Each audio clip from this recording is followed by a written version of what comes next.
תומר קורנפלד מדיסקורטן.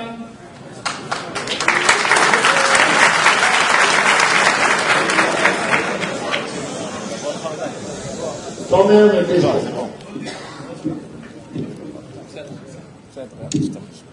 יש ביקורת חריפה על צורת הדיווחים שלכם. הדיווח האחרון למשל נמצא בעייתי על ידי הרשות ניירות ערך שעצרה את המסחר במניה. חוץ מזה, הדיווחים יוצאים בצורה קצת מעורפלת שלא מובנת להרבה מאוד משקיעים, בשעות לא סבירות. האם אתם מודעים לבעייתיות בכל הנושא, והאם משהו צפוי להשתנות בעתיד?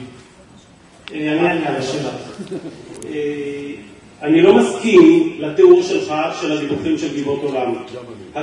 בדיווחים של גבעות עולם אין שום דבר בעייתי. הדיווחים של גבעות עולם עשויים במחשבה רבה, מושקעת בהם עבודה רבה. המטרה היא לענות על דרישות החוק. קודם כל דיווחים לבורסה ולרשות ניירות ערך מוכתבים על פי הוראות החוק. הם לא יכולים להיות דיווחים עיתונאיים כמו שאתם מצפים במסרים קצרים. זה לא עובד. יש הוראות בחוק, יש מידע שחייבים לתת אותו, ויש צורה של איך להגיש אותו. המתכונת של הדיווחים, יש פרטים מסוימים שפרמו עם רשות ניירות ערך על העיקרון, אבל בגדול המתכונת של הדיווחים מיועדת לעשות שני דברים.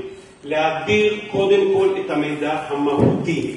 זאת אומרת, אם יש מידע שיש לו חשיבות מבחינת ההתקדמות, צריך לתת את המידע הזה. אנחנו ראינו הרבה ביקורת על למה אתם מדווחים יותר מדי. בעיניי זה פשוט מגוחך, מפני שאני יודע, כשאני למדתי דיני ניירות ערך, ואני כבר עוסק בתחום הזה 32 שנה, שהעיקרון, כמו שנקבע בפסיקת בית המשפט העליון, שהעיקר בדיני ניירות ערך זה גילוי, גילוי, גילוי ועוד גילוי.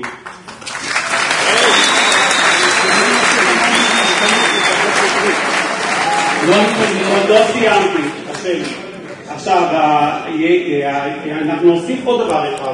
המידע שאנחנו מדברים עליו הוא בעיקרו מידע פנים. זאת אומרת, אם אנחנו יודעים שממקטע אחד זרמו 593 חביות, אז אם אנחנו נשמור את המידע הזה, יהיה מישהו שידע ומישהו שלא ידע, זאת אומרת שלאותו אחד שיודע יש מידע פנים. אנחנו לא רוצים להכשיל אף אחד בעבירה, ואנחנו לא מוכנים שלאחד יהיה יתרון על פי מישהו אחר.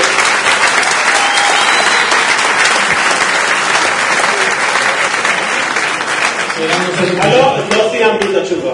הדבר המפליא אותי ביותר, שמי שמותח ביקורת על כמות הדיווחים הם עיתונאים. ומה קרה עם זכות הציבור לדעת? מה עם זה?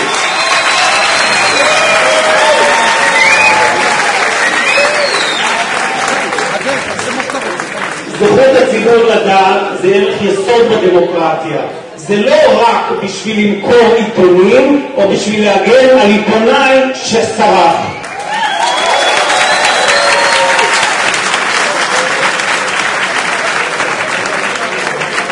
הפרט האחרון שחשוב בנושא הזה הוא שקודם כל יושבים כאן, ולא רק כאן, יש הרבה מאוד משקיעים שהשקיעו הרבה מאוד כסף, מחכים הרבה שנים ומאוד רוצים לדעת מה קורה להשקעה שלהם.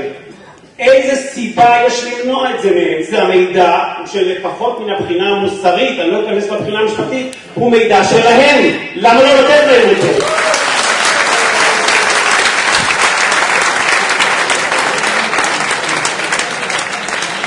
עכשיו, לגבי השאלה שלך שהמידע נמצא בעייתי על ידי רשות ניירות ערך, אני לא מצאתי דיווח של רשות ניירות ערך שאומרת שהמידע שלה נמצא בעייתי. רשות ניירות ערך ביקשה הבהרה מסוימת, ההבהרה ניתנה, וכמה שאני הצעתי מקודם, לך, מר קורנפלד, תשווה בין הדיווח הראשון לבין הדיווח השני.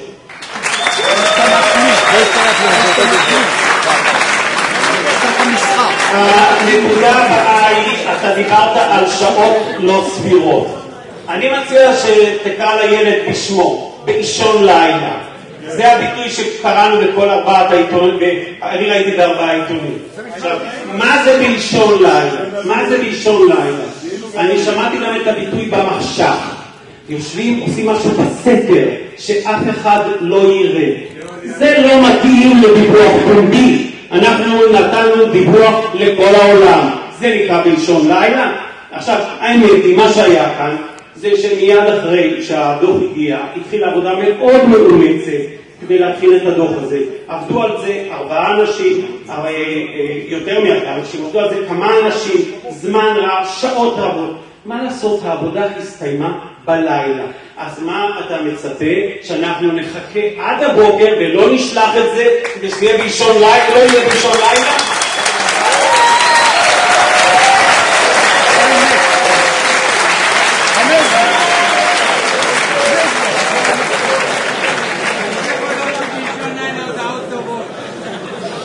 קריאות ביניים בבקשה. אתה רוצה להוסיף? ברשותך שאלה הבאה. אתם מדברים על הקידוח של מגד 5 בתור פוטנציאל גדול, אבל שאלות פתוחות נותרו לגבי הקידוח הבא, הקידוח מספר 2. האם בהשוואה לסדרי גודל של בארות אחרות שפותחים, מהי העלות של הקידוח של באר מספר 2, הערכה בבארות אחרות? לא נתונים שדווקא קשורים לגבעות. למה אתה קורא 2? הקידוח הבא, לא.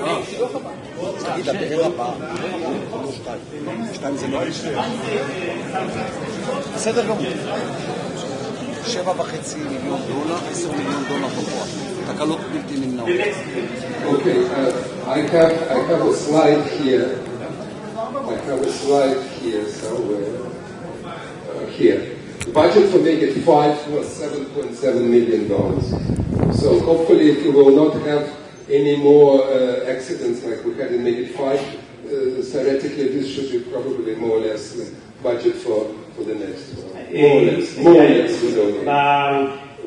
מוצגת בשיקופית העלות המתוכננת שהתקציב המקורי של מגד 5 היה 7.7, הוא גדל בגלל תקלות. אם לא תהיינה תקלות, אז אנחנו מתכוונים, תיאורטית, בעזרת השם, זה מה שצריך להיות העלות של הקידוח הבא. This is drilling and testing or perforation and frac, which we most likely will do. We'll add some cost to this, but this was expensive. המספר הזה מתייחס לקדיחה. מבחני הפקה והפרק יוסיפו לעלות. Actually, we have to ask them, probably not about that number. מן הסתם לפיטר תהיה תשובה יותר מדויקת. אם אני מבין נכון, שוב פעם לפי מה שאתה אומר, הבאר הבאה שיקדחו שתפית נפט, תעלה סדר גודל של 7-8 מיליון דולר להערכתכם? הרגע הסברנו, נתנו תשובה על השאלה הזאת. תודה רבה. תודה.